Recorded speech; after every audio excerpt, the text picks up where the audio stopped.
Should be coming up in a minute. It's saying that it's building an audience. I know. It shows on your page before I get the notice. Okay, yes, building an audience. So it should. Still feels good now.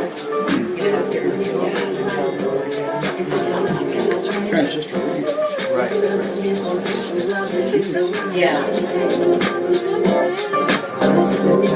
That seems like it's My first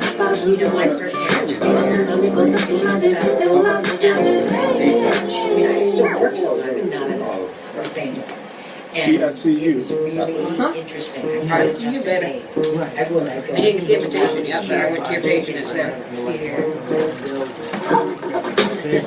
That's interesting.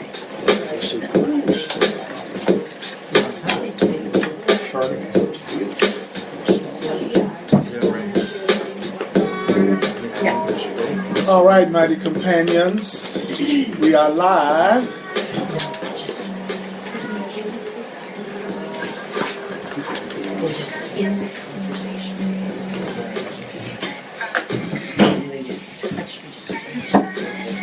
Any interest? Say, what I would love to do to kind of bring our energy in is acknowledge how cool we are first. So let's get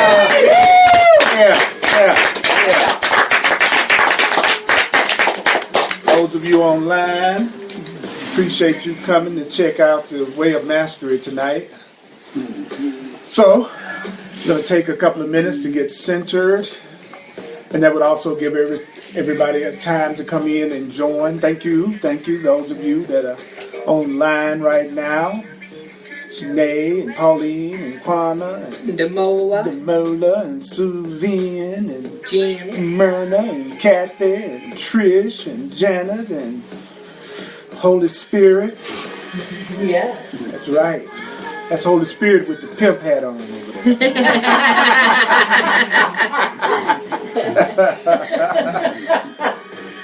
So just take a breath for a minute. And I'd like for you to take this time to ask yourself, why am I here? Why am I here? Why are you here? Why are you here in this class tonight? Why are you here tonight? Even if it looks like somebody invited you to come and you are wondering why in the hell are you here and you don't know what's going on. There are no accidents.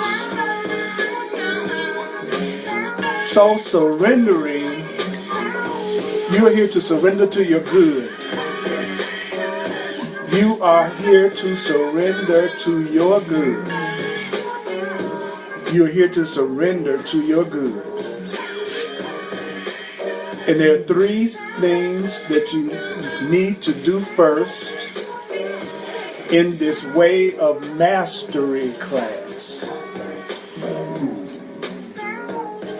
And the first one is to desire. The first thing you need to do to surrender to your good is to desire to.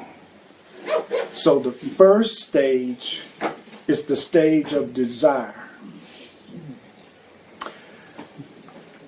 Then you intend,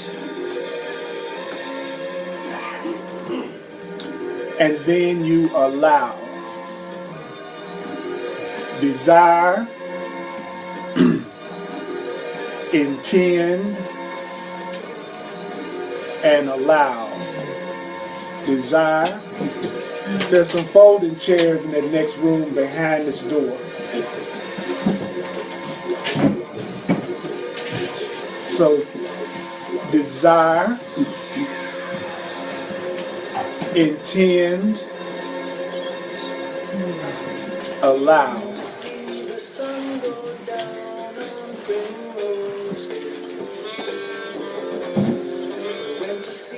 To surrender to your good, the first thing that needs to happen is desire.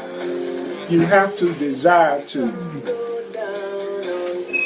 You have to intend to. And you have to allow it. To surrender to your good that the universe wants to bless you with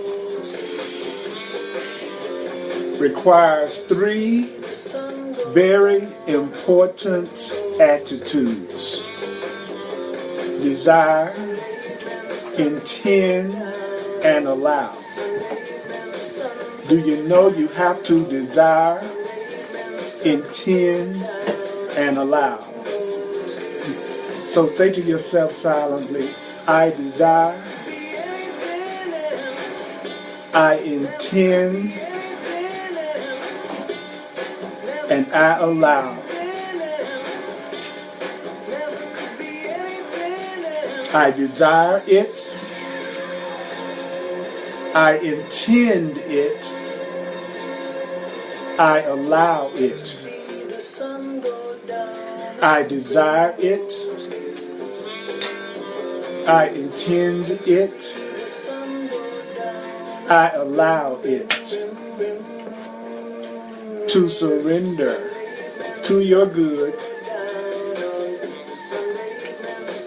there are 3 major steps that must be taken first. Only 3 things you can do. I desire it, I intend it, I allow it. I desire it, I intend it, and allow it. Breathe.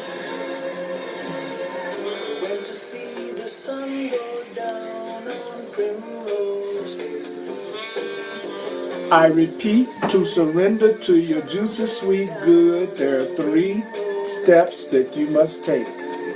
I desire it, I intend it, I allow it. What? I desire it, I intend it, I allow it. I desire it, I intend it, I allow it. I desire it, I intend it, and I allow it. All your good, all your good. I desire it, I intend it, I allow it. We desire it, we intend it, we allow it. One more time. We desire it, we intend it, we allow it.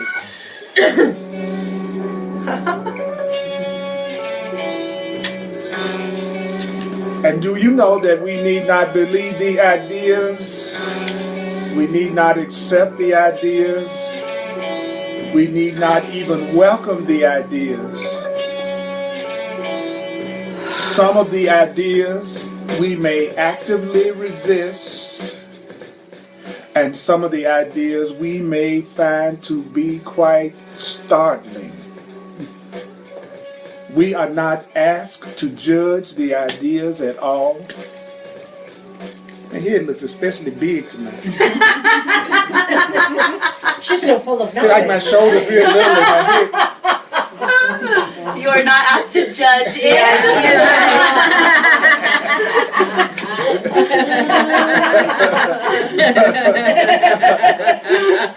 Allow that. I allow it. Oh my big.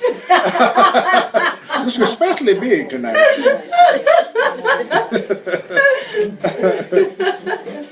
And it's a trip because more and more as I accept that I'm more than my body, because that's what we're being taught all the time. Yeah. So when I look at when I look at myself, it's like I know I'm not more than ever before. I know I'm not looking at myself. You know what I'm saying? It's like when I look at my car, I don't look at my car as myself. Now my spiritual identity is more prevalent in my consciousness than ever before. So when I look at my body, I don't identify it as me the way that I would have in the past. I really do see it more as a communication medium. That it's through my body that I'm able to communicate with you, and through your body you're able to communicate to me. So because of that, it's like I'm kind of standing outside of it, looking at it, and that's when I thought it had a big head.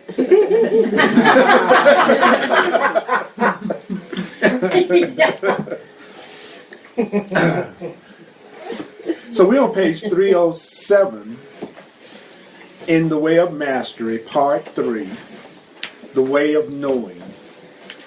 And you're looking for your particular message tonight. There's a message tonight just for you. It may be a sentence you hear, it may be a paragraph, it may be somebody's response, but it's no accident that we're together. And thank you for coming out and joining me in the body, in person, especially on a very cold night. But it feels pretty cozy and warm up here. That's because you all are hot. You all are just some hot folk. And you hot too. Yeah. So the section is called Allowing Purification to Occur. I'm going to cover some aspects of it, and then we're going to discuss it, and I'll be open to questions online as well as in the room. And then we're going to cover some more. Our goal is to hear as much of the truth as we can, and as much that we can allow ourselves to hear that we can apply. So that's why I'm going to cover some material, and then we have a limited time to discuss and respond, and then we'll keep going so that we can see how much of the truth we can hear tonight. It's okay to be in whatever mood you're in. Some of you may feel real up. Some of you may feel challenged emotionally, frightened about something. Some of you may be excited about something. All feelings are allowed. Okay? And it's okay for you to respond or not. In other words, it's okay to just be wherever you are. I know that's an unusual state in the world, but that's what I want to do. So this section is called Allowing Purification to Occur. And those of you who are watching, you have an opportunity to share the video and to, I think, click to be able to be a part of the notifications.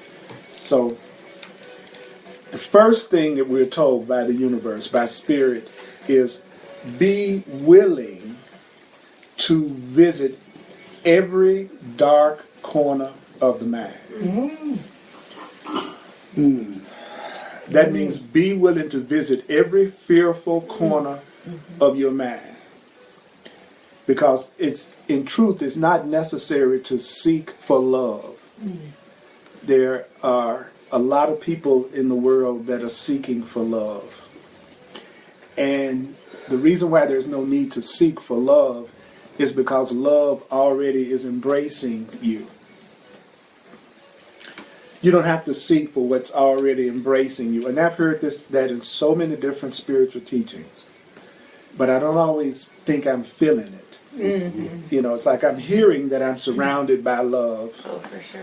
But it doesn't seem like sometimes I'm always aware of that. And so the Way of Mastery is saying it's not necessary to seek for what is false. It is necessary to seek for what is false. Stop seeking for what's true and start seeking for what's false. In other words, where are you fooling yourself? Where are you committed to your image in the world? The way you look to people, what people think of you. Where are you committed to thinking for yourself? Because underneath, you don't truly trust that God loves you? That's a deep question. I'm thinking for myself. I'm trying to make myself love myself. I'm working on fixing myself because the truth is I don't think my Creator really loves me. I'm not quite up to snuff. Where are you lying to yourself or others? I'll give you a hint. It's in whatever area of your life you're unhappy in. Yep. So are you a bunch of liars? Yeah. Me too. Isn't that great? So good to be around y'all. I just have to remember not to believe nothing you say. And I'll be all right. Okay. All right. Where are you lying to others? What would be the same criteria? Where are you in relationship to others where there is no peace? I love this one. Where are you in denial? And denial is not a river in Egypt.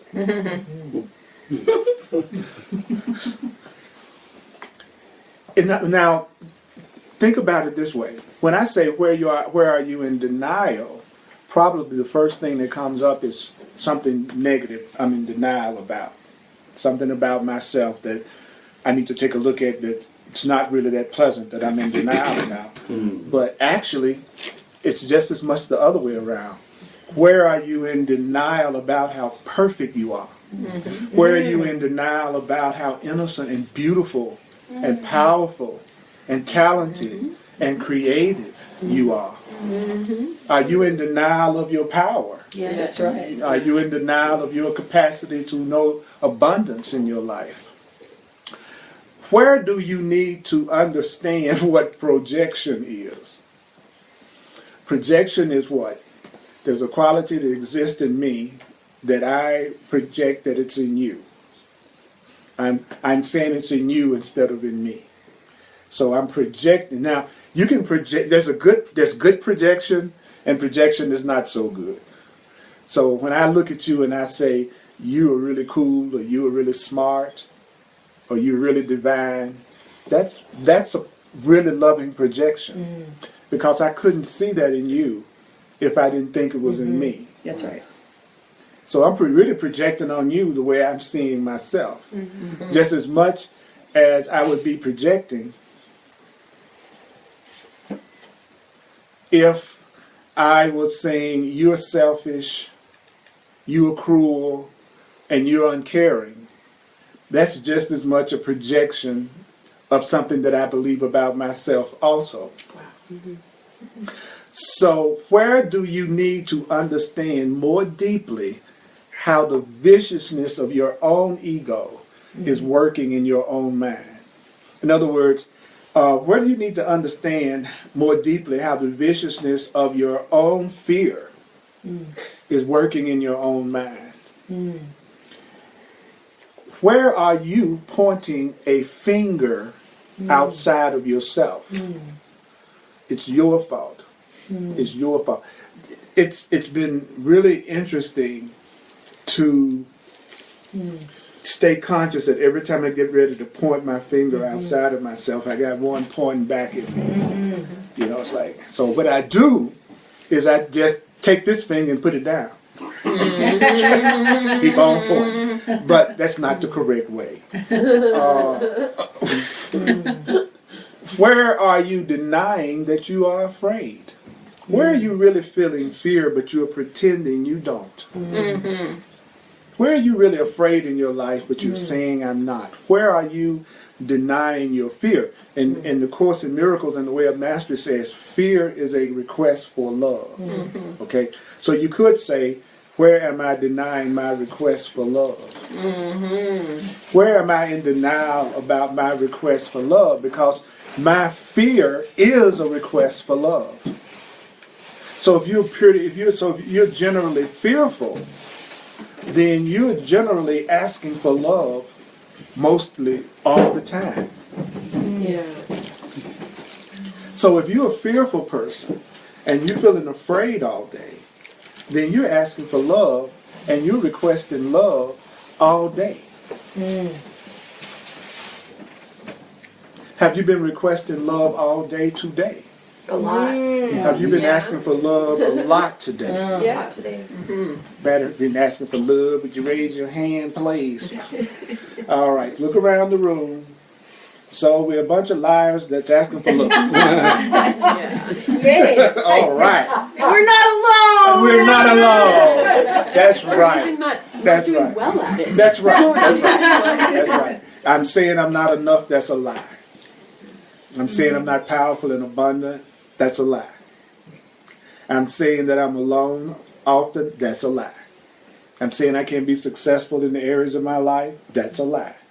So that's what I mean by liars. We're not giving ourselves the acknowledgement that we should be giving ourselves for how beautiful and powerful we are. Where are you demanding that the world show up the way you want it to? Everywhere. Yeah. My way. I want to do it my way, and I want you to do it my way. Even more than that, right? So where am I demanding that the world show up as I would have it instead of surrendering to the structuring of the world in the hands of the Holy Spirit that serves entirely your healing, your growth, your maturing into true responsibility? I'll say that again. Where are you demanding that everything be the way you want it to be instead of you spending all that time surrendering to the structuring of your life by love? Letting love heal you, grow you, and mature you into true responsibility. A quick hint. The area that you're handling on your own is the area you're feeling any form of lack of peace in.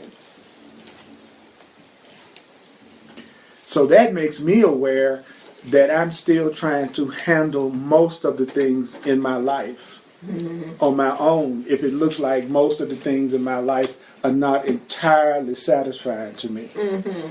So what I love about the Way of Mastery and the Course in Miracles is you can't stay in denial and study these materials. You can't study any real truth teaching and not see how much you are contributing to what you are going through. But the only reason why I'm going through it is because I'm not letting my higher power structure my experience. I'm still trying to do it on my own. And so, indeed, beloved friends, in the way of knowing, it's absolutely required that you pause often. Pause often. What you do? You pause often. And you look around you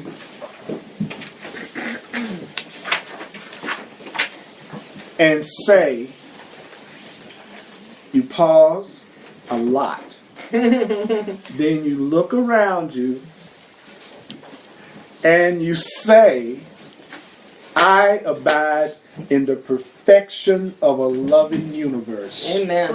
I abide in the perfection of a loving universe. Now remember, as you're looking around you, see, and that, because that allows us to join, even if you're bashful and shy, you know, and if you really want to break through the barrier, you go, I abide in the perfection of a loving universe. Yeah. You got it? Yeah. I abide in the perfection of a loving universe. That's right. Nothing can occur by accident. Nothing can occur by accident. Where I am in this moment must be the perfect place for me to be. Where I am in this moment must be the perfect place for me to be. Where I am abiding in this moment must be the perfect place for me to be. Where I am in this moment, where I am in this one. This one. Okay, it's not talking about this moment later. Or yesterday. Or yesterday. Where you are in this moment, I know you may think you'd have a much better time on the beach in Hawaii. You know what I'm saying? Yeah. Yeah. But the truth is, right here, right now, where you are, is the perfect place for you to be. If you really could accept that at any level, you would be amazed at how much peace you would feel right now. Because a lot of the unrest comes from believing that this is not the perfect place for me to be. There's somewhere else that I should be that I would like to be a lot more. Yes. Okay? Now, so this is what you say. How can I find the doorway to stillness within now? How can I find the doorway to stillness within right now? Where within me can I rest in peace? Rest in peace sounds like, something you said for somebody that's just died. Right. That's exactly And, what we and, the Course in Miracles said we associate resting in peace with dying, and life with conflict, and death with peace. So unconsciously, when we ask for peace, there's a part of the mind that believes we're asking to die. Asking for death. And since rest in peace is what we're told about death, unconsciously, we believe that life should be drama. So we keep some form of drama always going so that we'll think we are truly alive. And one of the main ways we do that is through relationships. Because then you got a co-conspirator, a collaborator in the conflict that makes you both feel alive. You see, the average person is not going to work doing something that they love every day. And they have a routine of getting up in the morning, wanting to throw the clock across the room, putting on their clothes, going to a job that they don't really enjoy, and then going back home, and then getting up the next day and doing it. So what the average person does to make their life interesting is constant drama and conflict in their relationships. Because that brings what they feel at some unconscious level is more excitement into their life. There's always a problem to solve. There's always a dilemma to overcome. There's always an obstacle to get past. Don't you see that? Think of it. It sounds like a movie. It's like you have all of these different issues that you are always dealing with all the time. That is an unconscious attempt to make your life exciting because it's boring.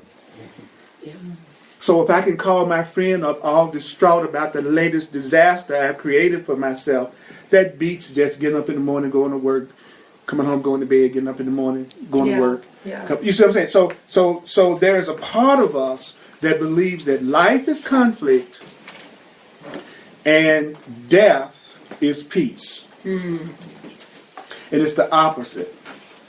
That the truth is, when you are awake, is when you have peace. It's when you're asleep that you don't know what's going on. I can draw a mustache on your nose while you're asleep. You don't know what I'm doing to you while you're asleep. So when you're asleep, you're having things done to you that you don't know about. And since we're in a world where most people are asleep to who they really are, we're in a world where things are being done to us that we don't know about.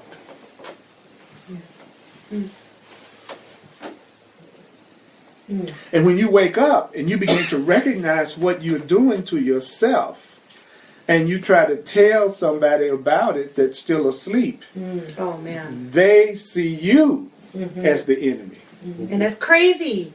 Yes. And where the pain comes from. So where within you can you rest in peace and ask the Holy Spirit's guidance? The Holy Spirit is merely your own true divine self that really knows what's going on. It's the voice for love. It's the voice of truth inside you. So where in this moment are you clinging to another? Be honest. Where right now you know you're clinging to somebody. Or you know you're clinging to a thing. You're either clinging to a person or you're clinging to the thing on a person.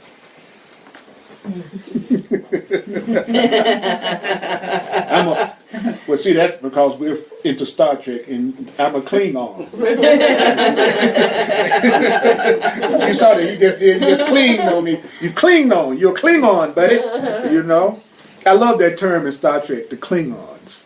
That's such a perfect description of the way we do it, right? Where are you looking upon another person or another thing in this universe and claiming it as your possession? I possess you. You are mine. Okay. Any comments, any questions, any ahas about anything that we've covered so far? Or even just sharing some of your reactions to the questions? Yeah. Mm-hmm. Do you think that the desire for conflict is a learned experience, and that is passed down? I mean, historically, life has been a conflict. And people were always being threatened in some way. Do you think that could be Absolutely learned? Absolutely. They still are. Well, the Course in Miracles says perception is learning. That you are literally perceiving what you've learned. So if being in conflict is one of our perceptions, it's learned. Absolutely. Totally agree with you. I say that again. Perception is learning. So the way you see things, it's the way you learn to see things. And since you see it because you learn to see it, you don't see anything other than what you've learned. So you could have love embracing you, but if you learned you're not loved, you would see fear and that you're unloved, even though love could be sitting right beside you. Does that make sense to everybody? Because you only see what you believe, and what you believe is what you've learned. Yeah. So if you were to go back to what you've learned and experienced since you were a child, you'd understand rapidly why you are in the world that you're in. It's a reflection of that. I'm curious if there's instructions on how to use these questions. Like, do I pick one for a day, or do I go through and journal about it? How would you suggest to really? All of the above. If I felt so inclined, I would work with one question the whole day until it became second nature. I love to journal. I love to ask Spirit a question and then start to type. I type instead of writing. And just see what comes through me completely uncensored after I ask the question. Like, for instance, I would take some time and go, where in this moment am I clinging to another, to a thing? And just be with that for a few minutes. Who is it that I'm clinging to? Because all of us could answer that question. You all know who you're clinging to. And you also know what you certainly know what things you're clinging to. And your special relationships are usually the people you're clinging to. Yeah. Right? So two things. One on the who am I clinging to, part of that is even an identity. That's right. What of my identity am I clinging to? What identity? Demola asked, so do we seek for the false and not the truth because the truth is already in us? Is that why we're seeking for the false? Because the truth is already there? We're seeking for the false because the truth is already in us, but we've also been told that what love is beyond what can be taught. And what truth is beyond what can be taught, because it's our teaching that's keeping us from recognizing the truth. So we would discover it more by learning what's not the truth. But actually, that would make sense though. Because if you're in a world that's very fear-based, which means you're in a world that's not based on the truth, then it would be more helpful for you to recognize what's not true. And it would be the easiest thing to recognize, actually. In other words, if you told me that love is not attack, love is not guilt, love is not jealousy, love is not possessiveness, then it's easier for me to relate to that than you trying to tell me what love is. Mm-hmm. Love is not abuse. So you learn what love is by recognizing what it is not. So that's why it says you seek for the false. You want to know where you're about to fool yourself, where you are deceiving yourself, because pain comes from self-deception. You're hurting when you're fooling yourself. And it's easier to recognize that in a world that there's a lot of fear in. Right? Mm-hmm. So I love, as you said earlier, that as I'm awake, then I'm in peace. And a definition in the Way of Mastery that we've worked with before is that peace is the fulfillment of love. And so for me that translated to when I am awake, I am experiencing the fulfillment of love. Exactly. And if you recall when we were going through the questions, it kept saying, where within you? Where within you? It didn't say where within the people around me. It kept saying, I want you to go within you. And we have a tendency to think that means go within my body, because I think my body is me. So I think going within means trying to get right between my stomach and my kidney. Mm-hmm. Going within is going within your being, going within your consciousness, going within your mind. It's going within. It's going within. When you say you want to be with a person, you're really saying, I want to experience the effects of this person's thinking with them. If you're going to be my partner, then that means I've got to experience the results of the way you think with you. So when you're joining with somebody, you're joining with a mind, even though you might have started out because you wanted to join with that body. That might have been the initial attraction. But all of us know that the body loses its allure after a while, no matter how turned on you think you are by that learning device. And then you all of a sudden go, they're crazy. It's like, oh my God, I was so turned on by them. Now that I'm getting over my being mesmerized by the physical, I've got to deal with the way this person thinks and what they value and what they do. And I'm their partner, so I'm going to also be experiencing the effects of that. So you think about that the next time you want to be with somebody, you just ask yourself, would I want to be with this person if they didn't have a body? Would I want to be with this mind every day? Sometimes it's easier that way. Yeah. That's the quickest. That's the quickest way to determine whether or not you're into the person just for their body or into the person. Is if you took away, or if you're into that person just for their money, would I want to be with this person if they didn't have money? If I'm into this person for what they have, would I want this person if they didn't have this? It's real. That's again, seek for the false. Focus on what's not real and it's easy to recognize. All right, let's go further. What you do not give to be shared, for what you do not give to be shared, that you say you have loved, rest assured, beloved friend, in that moment you are in the viciousness of specialness. What you do not give to be shared, that you say you have loved, oh boy, that's deep. Okay. I'm not going to really stay on this very long because I would like y'all to continue to come to the class. Okay, so I will. In other words, if you say you love anything and you can't share it, you're in the viciousness of specialness. Oh, I know. Ooh. Okay, how many people in here are in the viciousness of specialness in some area of your life? Okay, see, look around. We're not alone, so we don't have to feel guilty. Right? We're not the only one. What is the one thing that you can share and never lose and only increase by sharing it? Love. Love Idea. and ideas. If I share an idea with you, you can receive that idea and I still have it. But now the idea has increased. I want to go to the movie.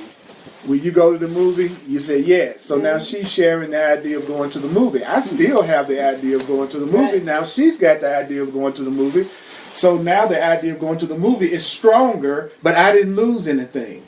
So anything that's real, you can share it and give it away. And not only do you not lose it, you increase it. And everything is an idea. There's nothing in this room that's not the result of an idea. You can't name one thing in this room that's not an idea. So even if I broke this iPad, the idea of iPads created other iPads, and I could go get another iPad. So what's real? The physical iPad or the idea behind it? Yeah, the idea behind it. The idea behind it is what's real. I could get rid of this one and get another one, break this one and get another one, break this, because the idea of iPads creates more and more iPads. You are an idea. Awesome. Something thought you up.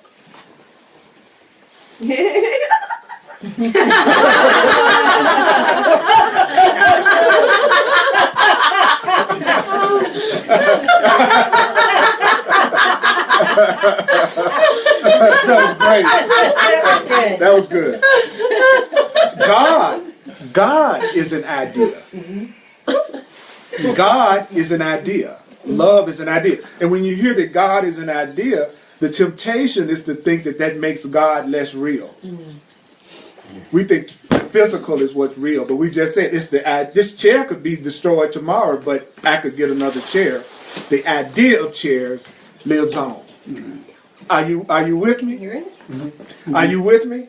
This is very important to get this, because if everything is an idea, then your abundance is an idea, your love life is an idea, your success is an idea, your joy is an idea, your fun is an idea. So that means all you have to do is share the idea. And when someone else joins you in that idea, you still have it, but now the idea is bigger and it becomes realer. The reason why love and God isn't so strong in our society is because that idea of a creator isn't as strong as the idea of autonomy and self-sufficiency. We are all about doing it our way and doing it on our own. So we're in a world full of people who are struggling because we're in a world full of people who believe in the idea of doing it all alone. Yeah.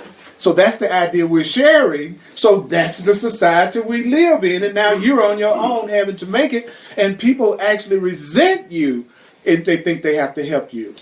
They see it as a sign of weakness because the idea that's being shared is autonomy and self-sufficiency. So what if we shared the idea that we do have the unlimited support of the invisible and of the universe? What if we shared the idea of love? So I can share the idea of love without losing anything. So when it talks about sharing, it's really talking about sharing ideas.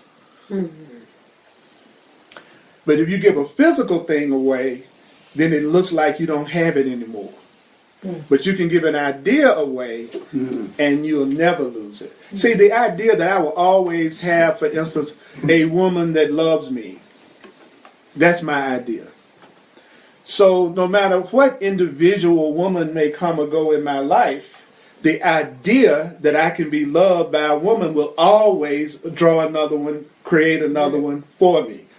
But if I have the idea that love can only come through this woman, then I will be in fear of loss, and I'll become possessive, I'll become jealous, I will become controlling, because I've confused the idea with the body.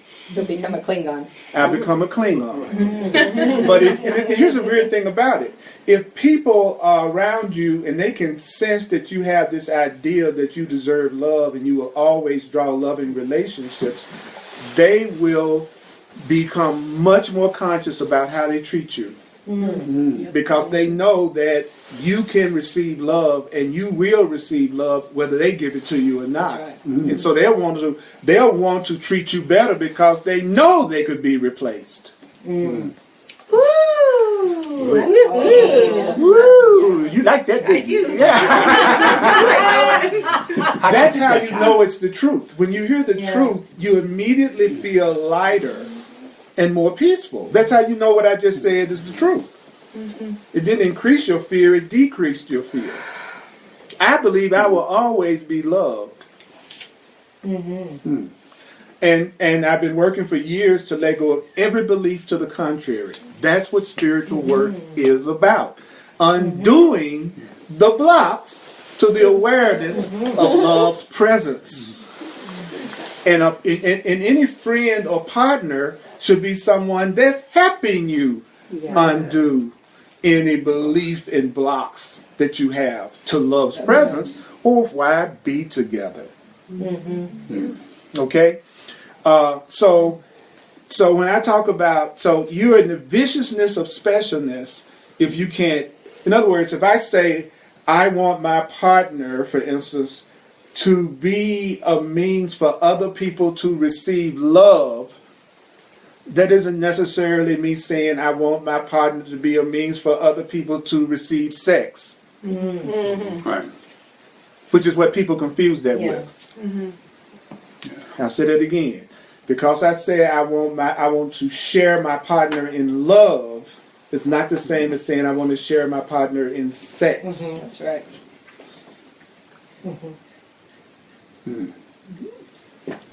Everybody hear that? Oh, yeah. Okay. All right. Physical sex is of the body, right? The body is temporary. So when you focus on the body, you're not really ultimately focusing on what is really real and lasting. So love lasts beyond the body. Anything that's only connected to the body and can only be done with the body and through the body, by definition, is nothing. Ultimately. Even though you can use it temporarily to wake you up. Like that's what you do with your bodies. You use your body to bring you to this class so that you could get new ideas that you could share so that it will become real to you. So your body is actually being used to wake you up, even though it's temporary. But sometimes we fall in love with the hammer, and we forget the purpose of the hammer is to put a nail in the wall. And that's what we do with the body. We fall in love with the hammer and forget what it's for. That's deep. That is deep. So we get all into the body, just like you saying, I just fell in love with a hammer. And I forgot that the purpose of the hammer was to help me build this cabinet. So the purpose of your body hammer is to help you recognize again how powerful, how loving, how beautiful, and how spiritual you are. It's really there to remind you of who you really are. And in the process, you can certainly enjoy it, but it's a means and not an end. The body is a means, not the goal. And I've made the body my goal many times. Have you? In some form or another. And then we feel guilty about it. That's how you know you're not using it correctly, or you wouldn't feel guilty. So if you're doing anything with your body that you feel guilty about, that is you knowing that you're not using your body correctly. But it doesn't mean you're sinful. And it doesn't mean you're guilty. It's just me. It's like me trying to use a hammer to cook with. I'm just making a mistake. That's right. That's all. And if you're using your body to make you feel guilty, you're just making a mistake. That's not what it's for. It's not for guilt. So the egoic mind believes that if it shares what it has, it's going to lose. So a fearful mind believes if I free my partner or my friend, I might lose them. So a fearful mind believes that every time I share money with you, it means I don't have as much anymore. See, when you fear-based, you think every time you give, you're losing. So you only want to give if you believe you're getting something in return. So everything becomes a bargain. I'm going to love you if you love me. You don't come home by 6:30, then I'm not going to give you any affection. See, how we do it is it's a bargain. It's a deal. It's like, let's make a deal. It's the way fear-based people do love. Oh, Lord, have mercy. Let me breathe here. Just a second there. Let me. We need a long break.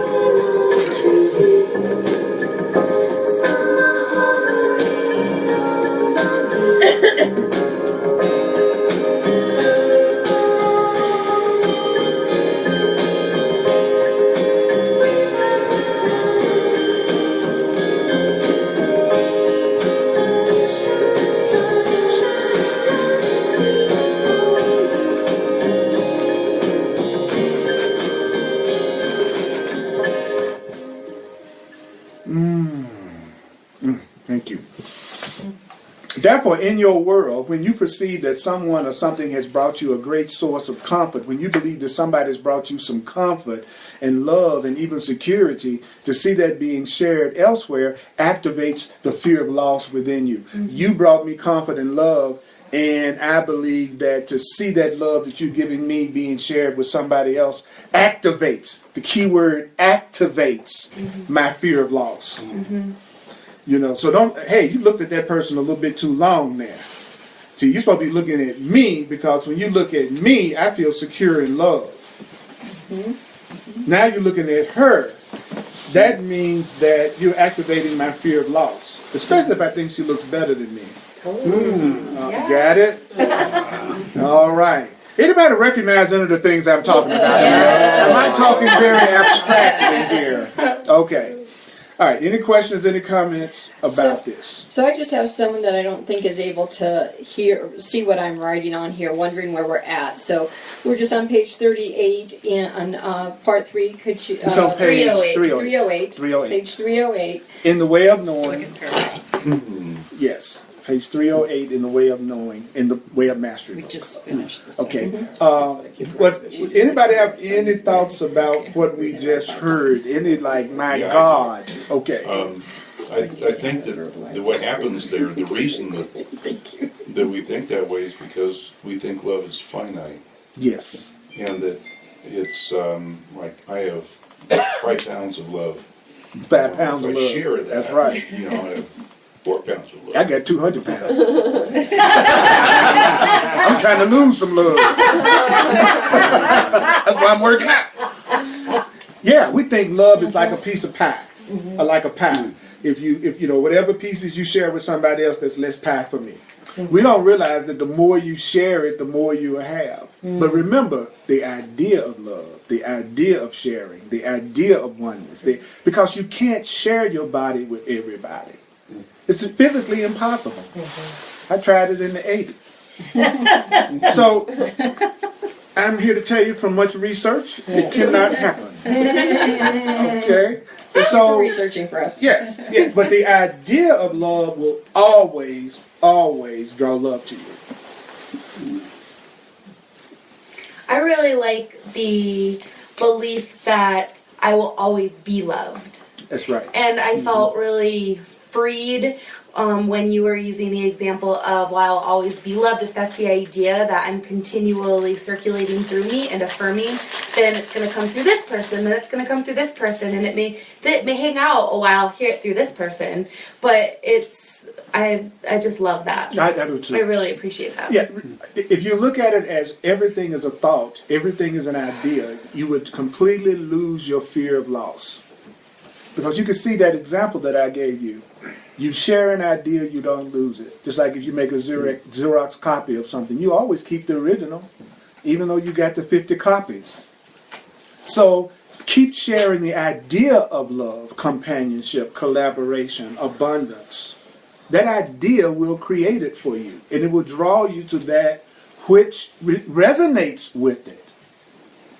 So when we come together, the beauty of us coming together is we get a chance for 90 minutes to share ideas that we want to become stronger. Because we're in a world that we're hearing fearful ideas. And those ideas have become strong. There's a lot of fear going on right now. So we're increasing the fear because we're sharing so many fearful thoughts. So how do you counteract that? You say, we're not sharing fearful thoughts. We are sharing call for God thoughts. We are sharing requests for God and love thoughts. So Mullet says, I went through the same kind of situation where I was told constantly how you act and how to be in order to be loved. And most people think that is love. But I knew better and heard and learned from A Course in Miracles and The Way of Mastery. That's why I love these classes. It's refreshingly different than the way of the world. Refreshingly different. Yeah, that's why I'm here, rain, shine, snow, whatever. I got two choices. I can either listen to fearful thoughts all the time, or I can be proactive about hearing some thoughts that inspire me. And I don't wait for other people to do it. You know, anybody else? We just covered some pretty intense stuff. So Barbara says, I recognize everything you're saying. It has been my learned perceptions. I feel so relieved to know that sharing empowers me. I cannot lose love. I shall always be loved. That's right, because you are love. There's a line in the Course in Miracles that it says, you only want to be what you already think you are. Think about that for a minute. You wouldn't be trying to be more loving unless you believe you already were. Because unless you thought that potential was within you, you wouldn't even attempt it. So you wouldn't be trying to be abundant unless you thought you already were. You wouldn't be trying to be happy unless you thought there was a part of you that already was. Nobody attempts something that they think is impossible. And you think it's possible because you know it's already in you. You wouldn't be sitting here unless you already thought you were beautiful and powerful. Right. Even though you look at it like I'm aspiring to be. Of course you are. Because you know that's what you already are. That's good thinking. And anybody else? Any thoughts?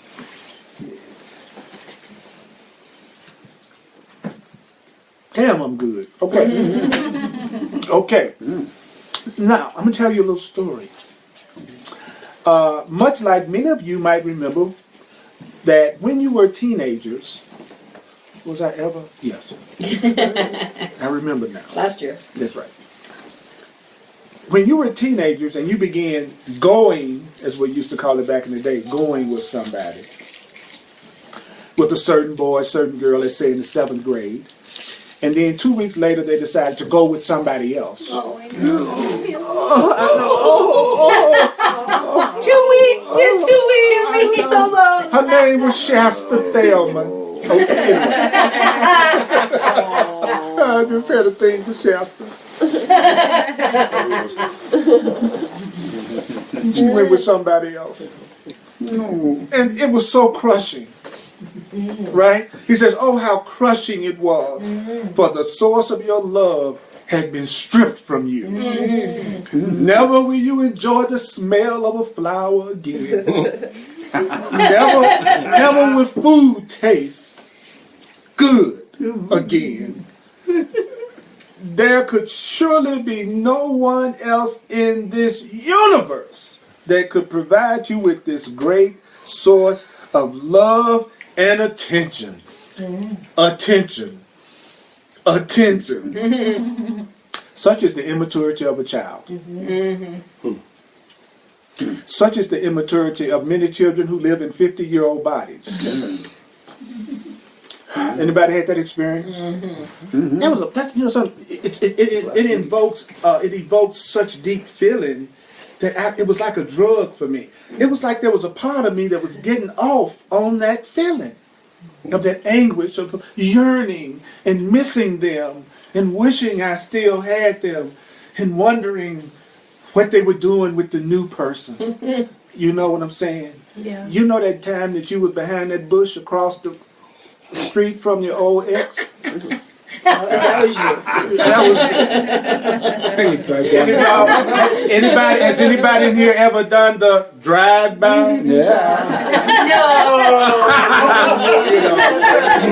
You drive by where they live, New car up in the front. Yes, I've done all of that.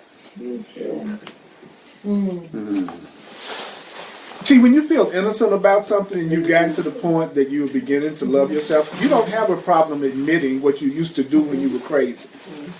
When you're still crazy, you can't admit it.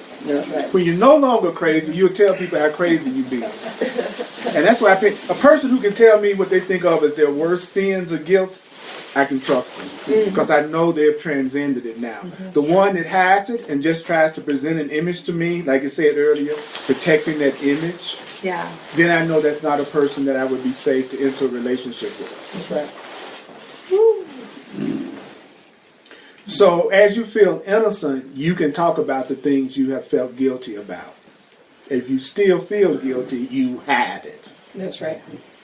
And that's how you can tell an awakening person from one that's still asleep. Because part of the spiritual path is being able to tell when you're around a truly aware being and loving being, and when you're getting ready to deceive yourself again by joining with somebody else that doesn't know what love is. So, beloved friends, there is no one and no created thing, and the body-mind is just a created thing that can be your source of love. There is no one that can be your source of love. There is no one that can be. So beware of people who tell you they're going to make you happy. Beep, beep, beep, beep, beep, beep, beep, beep, beep, beep, beep. No one can make you happy. There is no one who can source love to you. You can source love, and they can source love, and you can experience your sourced love together. That's cool. I'm full of love. I'm feeling love whether I see you or not. You feel in love whether you see me or not. And we're joining in the love we're giving ourselves together. Double love. Double love. See, that's what you're looking for. Not the person who believes they have none and they need to get yours. Those are called psychic vampires. And they are afraid of the light. Give them some truth, they retreat in fear. And don't call you back. And they don't call you back. And when you begin to awaken, you go, thank God. When you're still asleep, you are yearning, longing, and upset. So, relationship was never meant to be a device for finding sources for love. Relationships were never meant to be something that you use for finding someone to love you. See, when you go to many of the dating sites, it's full of people who are trying to find sources of love rather than I want to give love. I would like to meet someone to share love with. No, I'm looking for someone to make me happy because I feel so lonely. So I'm going to get my bait really well dressed, and I'm going to exercise and get it as pretty as I can because I'm going fishing. And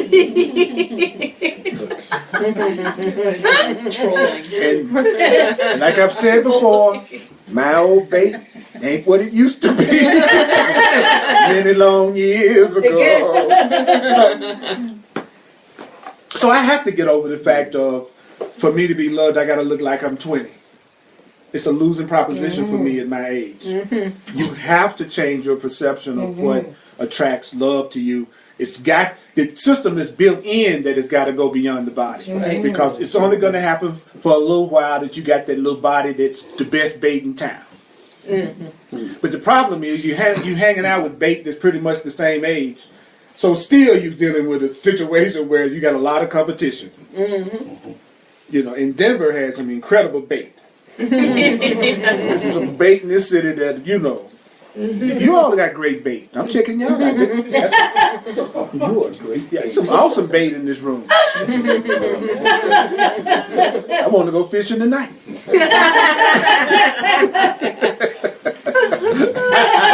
Oh, I'm not supposed to say that, am I?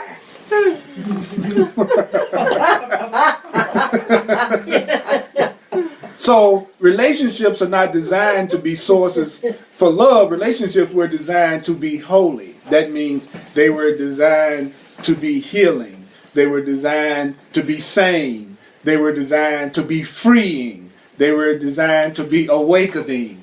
They were designed to be loving. They were designed to be seen. They were designed to be sane.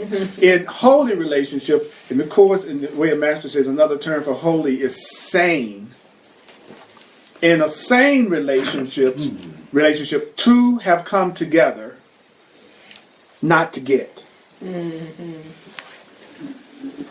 but to create.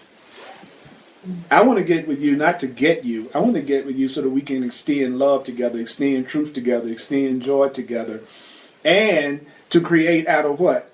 Loving devotion. To what? To the grace that has awakened and purified their mind and hearts, to the realization that only love is real. So I want to join with you so that we can create together a devotion to recognizing that only love is real.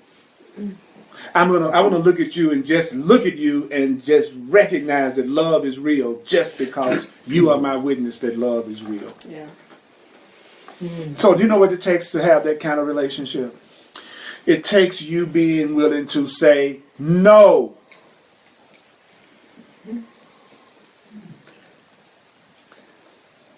No, I'm not going to take this anymore. No, I'm not going to continue to do this. And so in the beginning, you might be saying no, no, no, no, no, no, no, no, no. You'd be, when am I ever going to say yes again? After you really say no. You never have to chase what's yours. You never have to chase what's yours. It can't contain itself. It can't wait to give itself to you.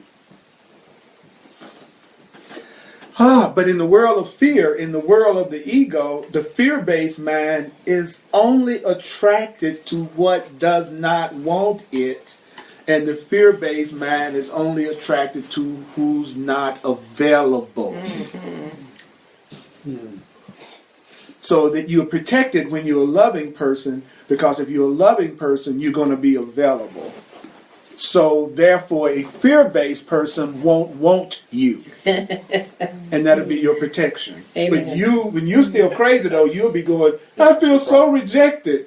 No, a person who would attack you out of their insecurity is not interested in you because they're looking for someone who will attack them. So you are protected when you're loving. It protects you when you're loving. Woo! I tell you, it's mighty quiet in here. It's gotten really quiet in here. There is no such thing as loss. There is no such thing as loss. There is no such thing as losing.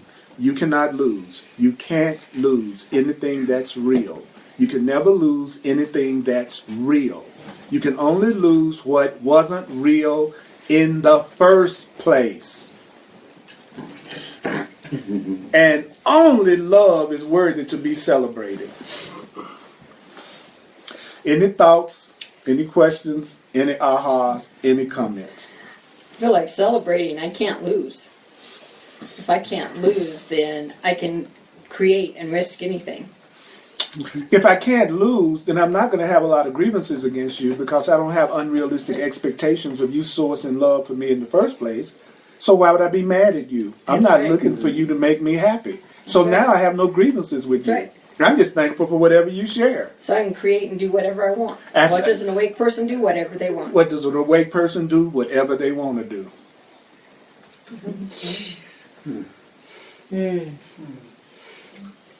Anybody? Anybody online? This is not a course of mastering our bait. This is not a course in bait mastery.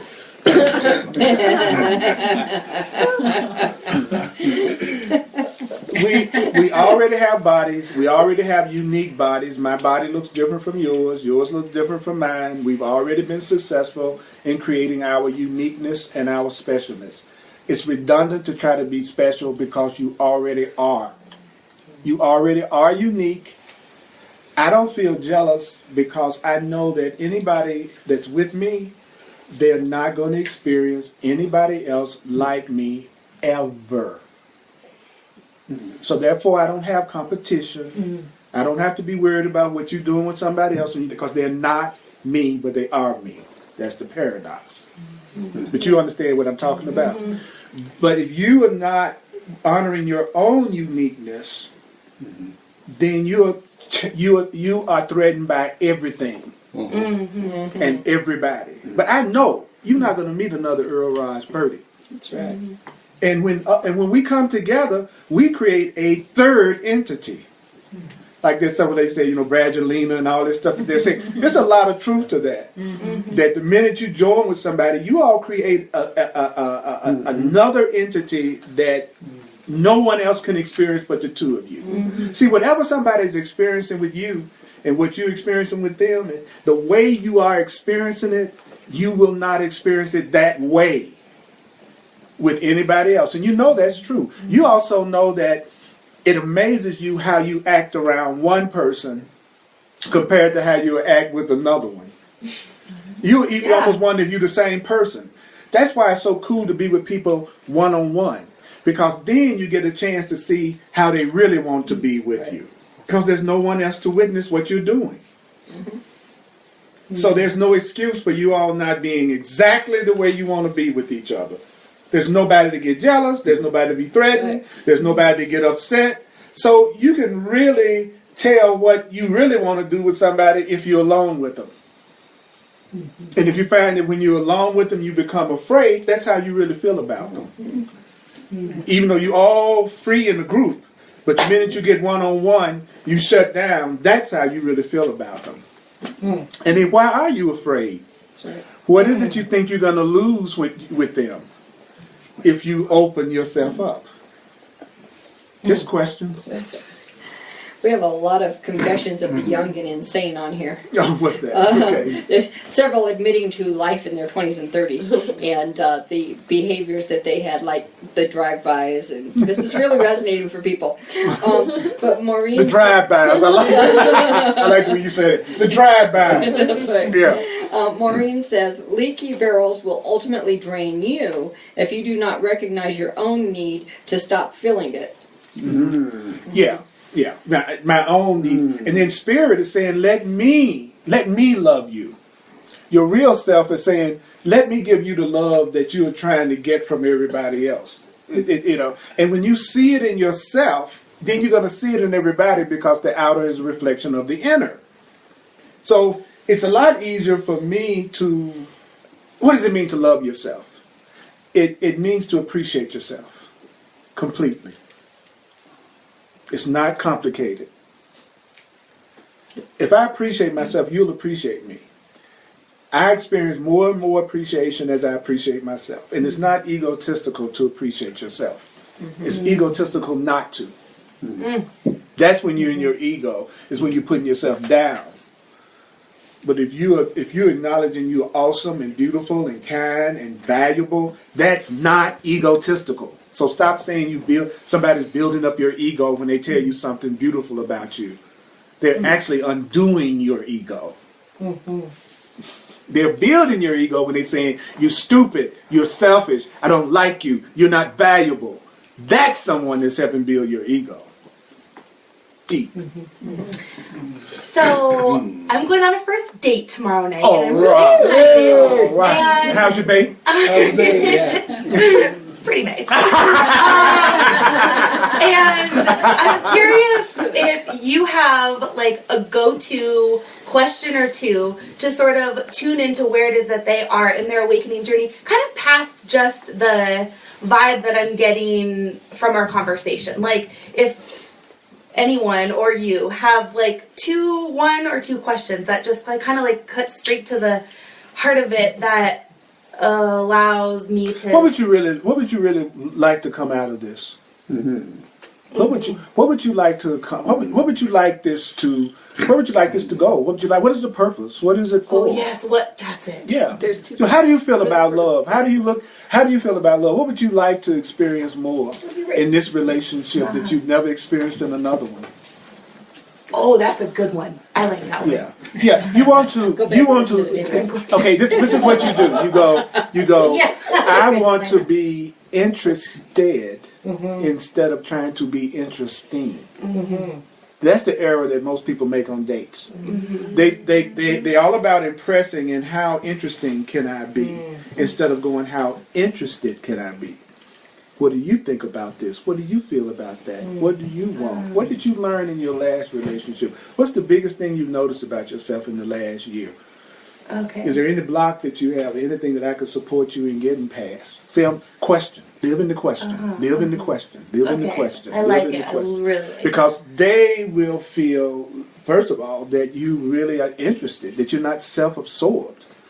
I've been out with people who only talked about themselves and never asked me one single thing about myself and then said it was the best conversation they've ever had. And couldn't wait to go out with me again. And I would go, and I want to shoot myself first. Right. The last thing I want to do is go out with you again. You don't even know my last name. You know what I'm saying? They're so busy trying to impress that they never show any interest in you. You know. And if a person is like turned off by you asking those questions, There I go. I have my answer. you got your answer. It's a win-win. It's a win-win. Okay, thank you. All right. Listening to what you're saying, what I'm getting out of this is sort of, it's breaking down my paradigm of my desire to grow old with someone and be able to look at them with twinkles in my eyes and hold hands at 80, and I don't know why. Well, and that's it's just the opposite. It's like everything that I've said is the easiest way for you to have that experience. Because if I'm a loving being and I'm appreciating myself and I'm loving myself and I am also drawing someone who appreciates themselves and love themselves, then they're going to want to give love. So they're glad to share their love with someone. And if someone's really loving, then they're looking at you beyond your bait, beyond your body. That would be the person that would be holding your hands and looking at you with eyes of love at 80. Would be a conscious being. I have to I get what you're saying kind of, but it's like I have to let that all go. No, I didn't say it. I said what you have to do is practice what real love is. Look within yourself first. Love you first, because your outer reality is going to be a reflection of the attitude you have about yourself. And then you would draw someone into your life that would be just as loving as you are. And they would recognize your beauty. They would recognize you as themselves. They would see the God in you. And then the longer you're together, the more you'd appreciate each other.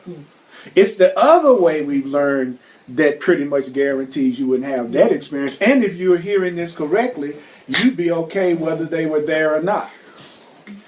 Which means they'll show up faster, because you'd be okay anywhere it goes. I get that, but I think I'm still fear-based. Right, and so are we. Okay. So are we. So are we. Right. So we are all learning how to Yeah. go past that programming that we got around that. Absolutely. There's a part of me that has those fears also, based on what I've learned. Yeah. So you're not alone. All you're being asked to do is to have that goal. Is it also true that part of what we're seeking is the form through which the experience has to come? And so we have to let go of is our attachment to what the form is. So I may desire the experience of having someone on the other end of my life to look me in the eye, but and that can and will happen as long as I don't attach to it. It has to be Joe Smith. Yeah. Right, and that's exactly what I was saying. If you continue to have the desire, the idea, and you intend it, and you allow it, and you surrender to it, then love is going to come to you, and it's going to come to you in the form that's best for you, because the form conforms itself to the idea. You see, the ones, like when I said earlier about I've gotten to a point in my spiritual growth that I believe I will always be loved by someone. And if I let spirit determine who that should be, then they can come quicker. That's right. What slows people down is that they pick someone and then say it has to come through you,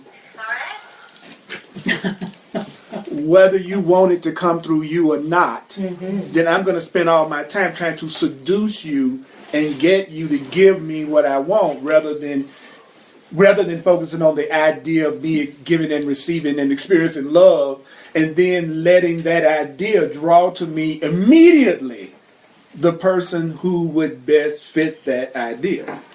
So that's what the error comes from, us picking out who we want and then insisting that they be it whether they want to be it or not. That's the error that people make. They go to a party and they go, I'm attracted to you, which means you remind me of all my patterns. And so I'm attracted to you. I think you're going to meet my needs. I'm attracted to you. You may not be attracted to me at all. As a matter of fact, you're not being attracted to me at all is what made me attracted to you. All these other people trying to get to know me, I'm blowing him off, I'm blowing him off, I'm blowing her off, I'm blowing her off. Everybody's interested in me, but the one person in the party that seems to have no interest in me, my ego immediately zeroes in on them, because this is the person that can keep my pattern of feeling that I am not enough going. Yeah. Seek and do not find. Seek and do not find. That's the rule of the fearful mind. Seek and do not find. So be on the lookout of that part of your mind that always wants what's unavailable. One of the sure signs that you're beginning to love yourself is you will want what you can have. We always want what you can't have. So that is different. But it's also trusting the universe and trusting love is real. See, don't forget our ultimate goal is to recognize that what we're looking for is us. It's in you. And what you want is to allow that to come through you out into your world and then get reflected back to you. That's the easy way to have it. The more I love me, the more people seem to love me. I swear. And you've heard that all your life. It's the truth. It's the truth. You know. So at the very least, if you're going to join with someone in friendship or relationship, at the very least, please let at least be somebody that appreciates you. That's the least you can do. Because that means you're changing your own mind about yourself. Oh my goodness. I'm going to finish this paragraph. And we'll be finished for this evening.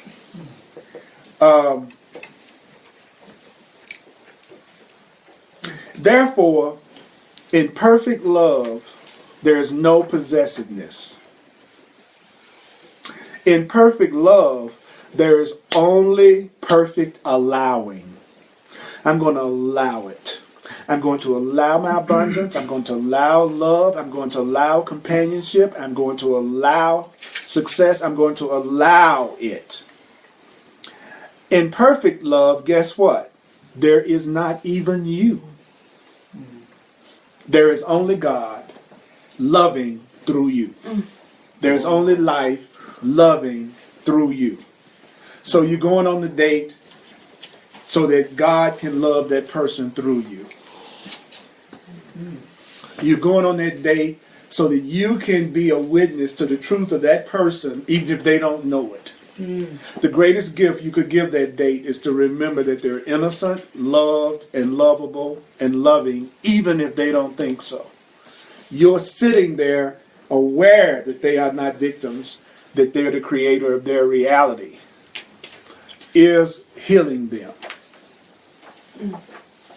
Wow. You follow what I'm saying? Oh, yeah, Your absolutely. being there conscious that you are there to be the love is the greatest gift you could give that person. That's that person being in the presence of Christ. Christ is the love that we are. and this is me on the date, and this is me at work, and this is Exactly. me interacting in this room right now. This is And know that that person, if you were drawn enough to them to even want to go out on a date, that that's your savior, in the sense that they're going to make you aware of something about yourself that you would not have otherwise been aware of unless you gave yourself that experience. So it's going to be a successful date, even if it's the last one. Yeah. And it's going to be a successful date if it's not. okay. I love that. You got it? All right. Let's acknowledge us for being so good. And now we're standing here. So I'm going to do a quick little ending recap. Let's do the financial expression of appreciation for those who like to give one. You're innocent if you don't. I love you anyway. But I'm a full-time teacher, and I appreciate your sharing with me. I really do. All that you give is given to yourself. If you're watching online and you find value in this teaching ministry that I have and you want to support it, please go to my website, earlpurdy.com, and you can make a financial expression of appreciation. I do personal one-on-one sessions. So if you have a situation or circumstance that you'd like to finally get handled and see another way and get cleared up using everything that I've studied and we've studied for the last 30 years, then go to my website. It's called the Clarity Session. I'm also available for mentoring also. Like if you really want to get this stuff, how to study it, and you want some support through that, then I do mentoring also. And all of this is explained on my website. There are over 1,000 classes on my website that you can watch for free. There's a lot of support. And I also use my knowledge of astrology and numerology, which are divine sciences, intuitive sciences, psychic sciences in a sense, that can also be used as a way to receive information from your higher self to allow you to have a smoother, easier life. The more open-minded you are, the quicker you move on your spiritual path. The more you just stay in your left brain, that part of you that just only deals with what you think of as reason and logic based on what you learned in the past, you really cut yourself off from a lot of helpful information that your intuitive right brain side of you can give you. So open your mind to things that you don't know and you don't understand. Sometimes that's the easiest way to get help. It's through what looks like it's weird. You know, so open your mind. And on Thursdays, right now at 7 p.m. Mountain Standard Time, I'm also doing a live stream class called A Course of Love. And so that's Thursdays at 7 p.m. Mountain Standard Time. And the Course in Miracles, Sundays at 1 p.m. Mountain Standard Time. It's also live streamed. And I also want to really encourage people in Denver, which is where I'm right now, to come to the Course in Miracles and Way of Mastery class. There's a powerful energy when we come together, physically in the room with each other. It really is. So you're great. I'm glad you're at home enjoying yourself, but let's keep our community growing and together. It really is helpful. I appreciate you. So one thing that I've heard tonight that I would like to remember is Say no. just say no. That's one thing. Anybody online or in the room? Fear is a call for love. Fear is a call for love. So don't beat yourself up. If you're feeling fear right now, that's just your call for love. And remember, if you're hearing something and it's making you feel uneasy or like you're going to lose, tell yourself, okay, I'm misperceiving what I just heard. And I want to ask for another way to look at it. Because if I was hearing it correctly, I would not be feeling fear. If I'm hearing, because the only thing that I've heard tonight is I deserve love, I deserve love, I can't lose, I deserve love. So if I'm feeling like I'm going to lose in some way, it means my ego, my old mind is interpreting what I just heard.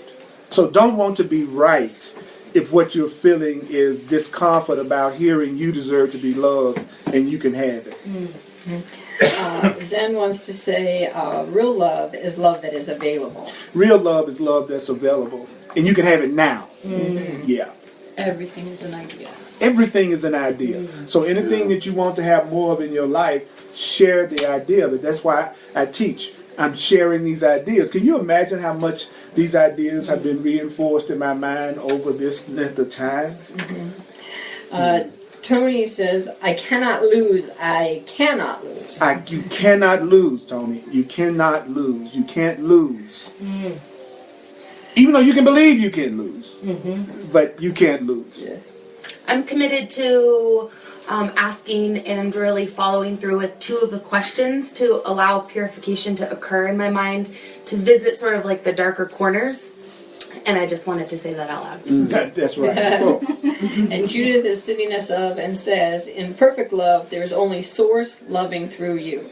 There is only God loving through you. There's only life loving through you. There's only love loving through you. And love is worthy to be celebrated. Love is worthy to be celebrated. And you are love.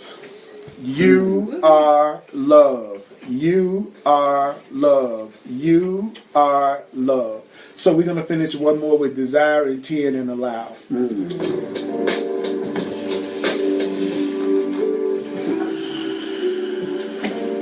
I desire it.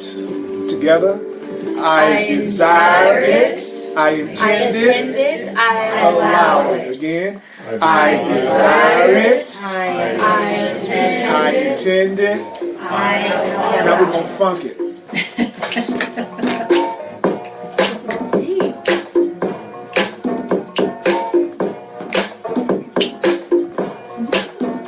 I desire it. I intend it. I allow it. Take a breath. I desire it. I intend it. I allow it. Your abundance, your happiness, and joy. I desire it.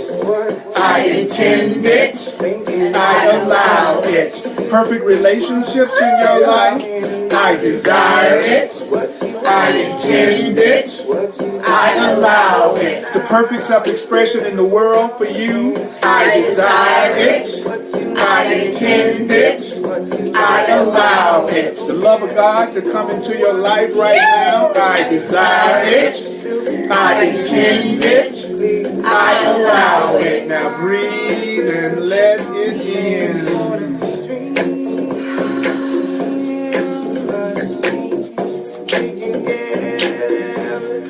Now in your mind right now, think of something you desire. And then tell yourself, I intend it. And then tell yourself, I allow it. And surrender to it. I surrender to it. I surrender to it. We surrender to it. You surrender to it. We surrender to it. I surrender to it. You surrender to it. Are you willing to surrender to it? Yeah. I appreciate you. Hugs are available. Go to my website, get the sign up for my contact list. You all are awesome. And you got some of the best bait I've ever seen. Yeah. Let's acknowledge us.